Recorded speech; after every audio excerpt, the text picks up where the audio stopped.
Appreciate the love. Make sure you guys all hit the link in the description. I'm about to break down these bars. So look, this ain't what I do. You know what I'm saying? But I wanted to show you guys some love. Come on here, break down some of these bars for you guys. Because I can't do shows, man. Like, you know what I mean? So I'm gonna do it like this. Let's do it. Yeah. How real is this? Yo. Okay, look up in the sky. It's a bird. It's a symbol. It's another wealthy liberal throwing up a virtue signal.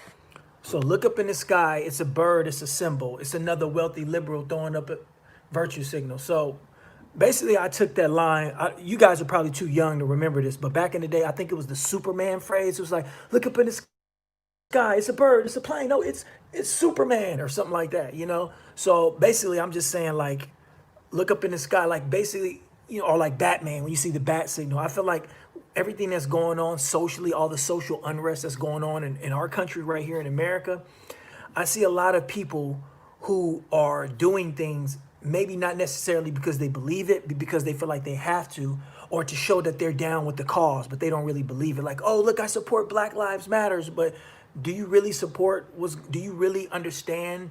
Do you want to understand? Are you doing that just because you don't want to get the backlash? And I think that could be very detrimental. So you say, look up in the sky, it's a bird, it's a symbol, it's another wealthy liberal throwing up a virtue signal. So I feel like a lot of these liberals are these, because I'm not a liberal or a conservative. I'm liberal about some shit, I'm conservative about other shit.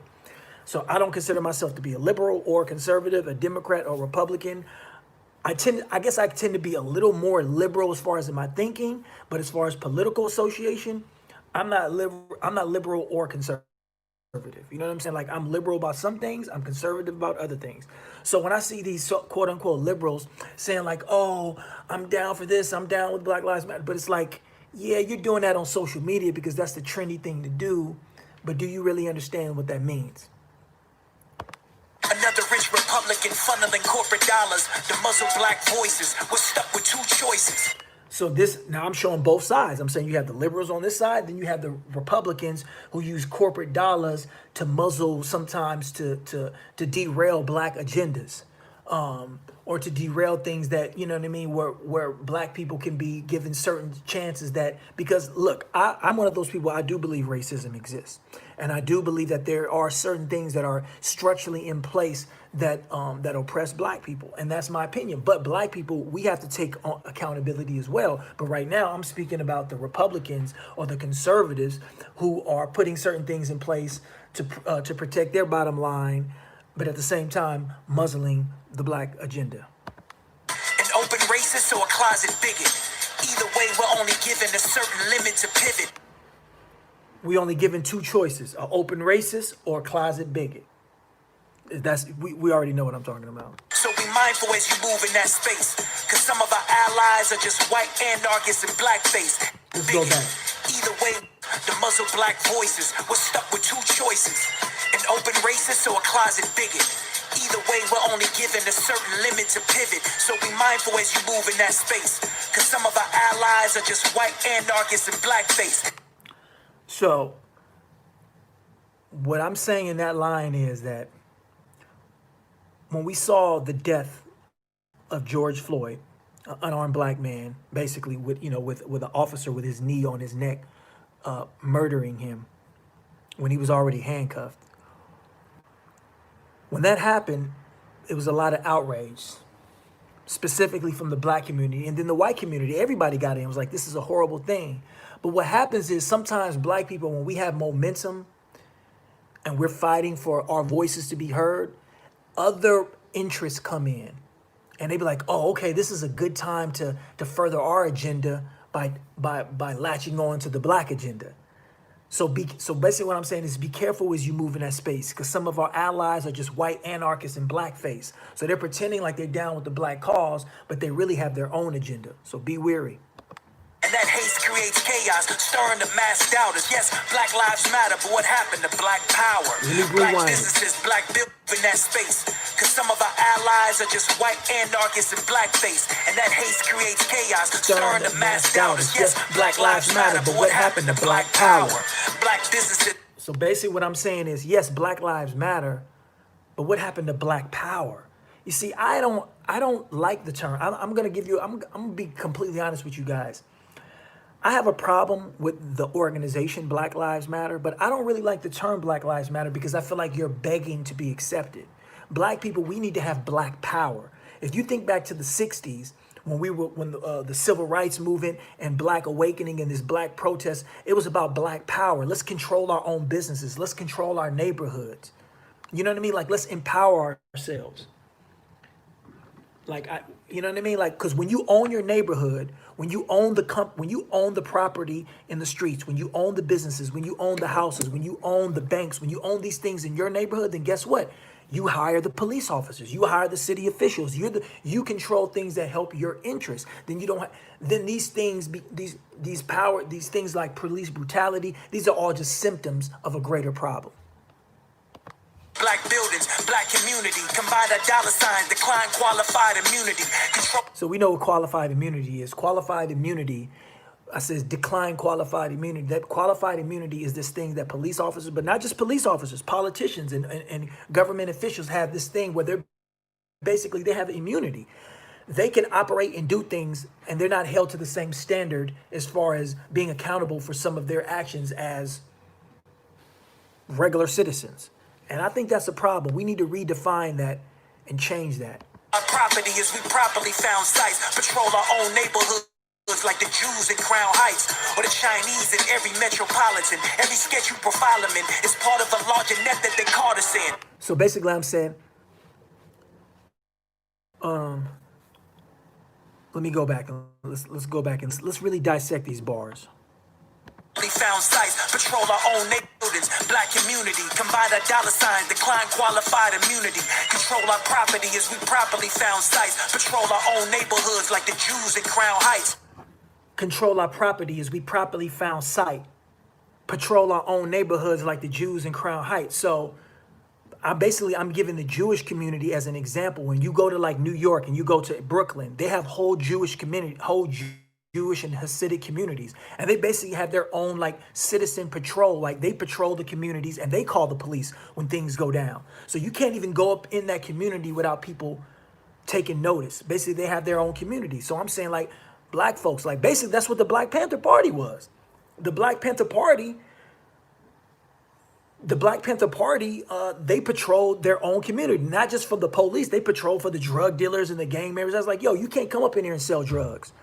Like you can't come up in here and be gang banging and destroy our community. That's what the Black Panther Party did. They set up programs to feed people, to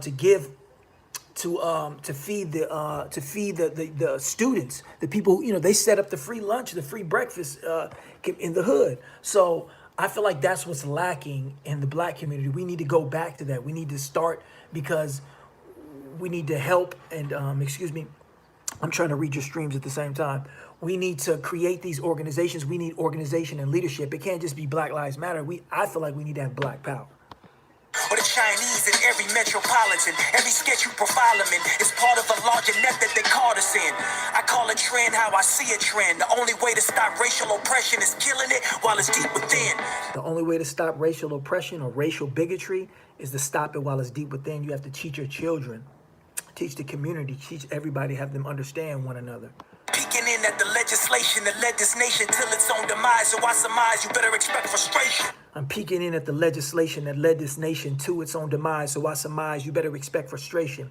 So there are certain things, certain legislation, like one of those things being qualified immunity, that people are upset about. And that's why we're seeing all this social unrest, because people are tired of these things. Speaking off the cuff, but I don't leave no creases. They still got us in cuffs after we leave the precinct. I think that's one of the deepest bars in this whole thing.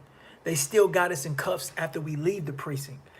So even if you leave jail, you're still in jail. You're still in cuffs. You're still in custody because your mind, unless you educate yourself. So it doesn't matter if another police brutality thing doesn't happen, again, because if we've been conditioned, we're killing ourselves. And that's something that black folks that I feel like we need to take accountability for. And we need to understand that before, because it doesn't matter unless you're mentally free, unless you're educated, unless we're educating our communities, educating our families, providing this, creating an environment so our people can prosper, then guess what?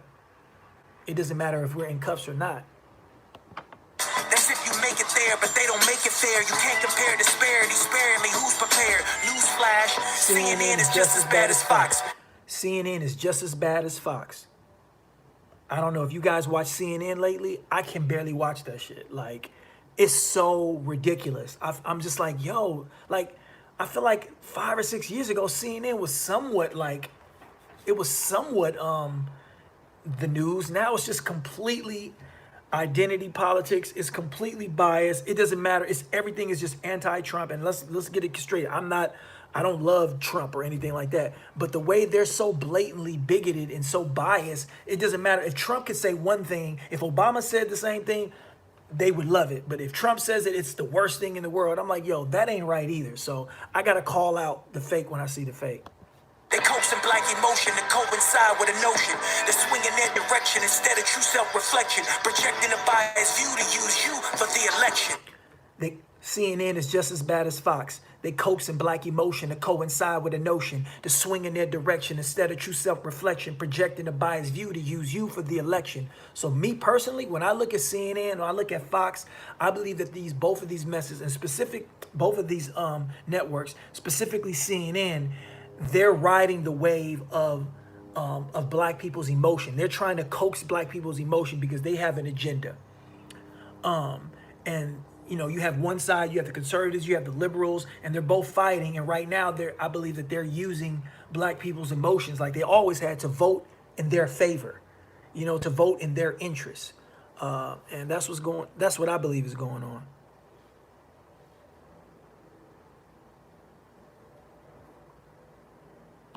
We are not ex-slaves, knock the falseness off.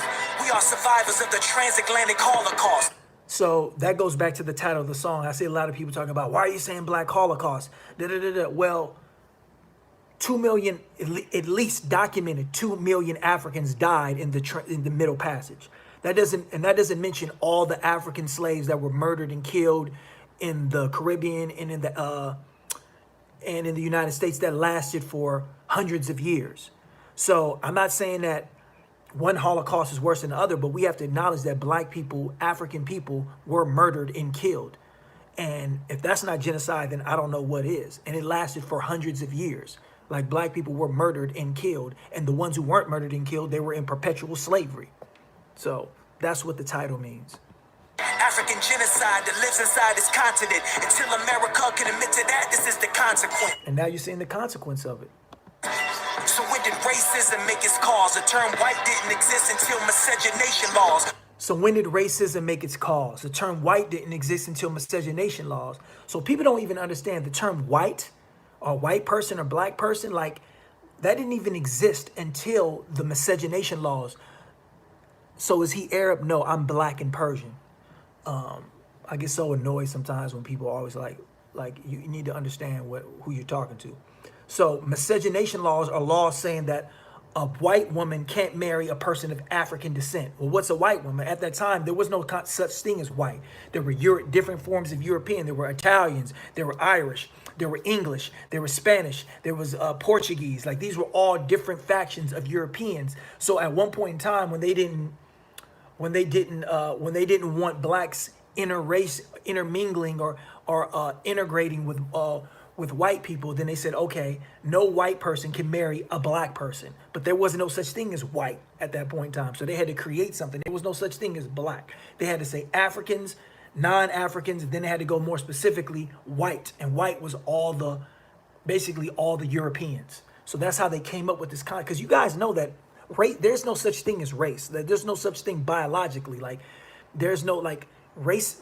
There's no such thing as biologically you can say, oh, okay, this person is a white person or this person is a black. These are social constructs that we started to say, like, okay, this person is white, so that makes him different, and this black person is black. No, there can be more genetically. There can be more commonalities between a black person and a white person than two black people. That's just genetics. That's just biology. So there's only one race, is the human race. Europeans were Europeans and Africans were tribal. They used two weapons, a leather whip and a Bible. Europeans were Europeans and Africans were tribal. So Europeans were Europeans. You had the Irish, the Spanish, the English, the Italian, the Portuguese, all the different forms of European.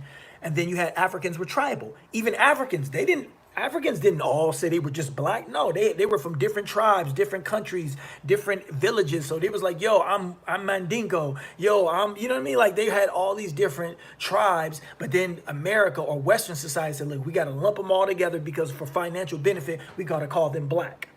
So that's what we come up with. And they used two weapons, a leather whip and a Bible. So how they justified their enslavement or their perpetual enslavement for chattel slavery, they justified it by saying that, oh, in the Bible, it says that black people are supposed to be the slaves to white people. And that's how they like psychologically manipulated or kept black people at bay for so long. Because they taught them the Bible and says, look, in the Bible, it says you have, basically they twisted the message of the Bible to make it fit their narrative. It's more vital than ever for those lesser. So stop with the gimmicks that mimic our oppressor. I hate to say I told you so, but I told you so. From out the concrete, still a rose can grow. Whoa. So there you go, man. That's the breakdown of the lyrics. So basically at the end, I'm saying, but from out the concrete, still a rose can grow. So with all that being said, no matter what we go through, we can still create something beautiful if we educate ourselves, take time to understand one another. And yeah, man, I mean, that's the song Black Holocaust. Let's listen to it one more time.